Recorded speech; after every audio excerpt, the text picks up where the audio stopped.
আপনারা কিরকম ধরনের আজ এই তনকোচা গ্রামের এই যারা লোকজন সবাই বলছেন সঙ্গে সঙ্গে এই গরু মালিক যাদের গরু ক্ষতি হয়েছে, সে আঠা খাওয়া হয়েছে, সে লোকটা বলছে যে আমরা নিজের স্বচক্ষে সকালবেলা যাই করে বাঘ দেখে আলি। সঙ্গে আমাদের বন বিভাগের লোক ছিল।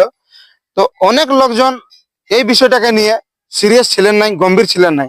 যেখানে বাঘের ভিডিও দেখতেন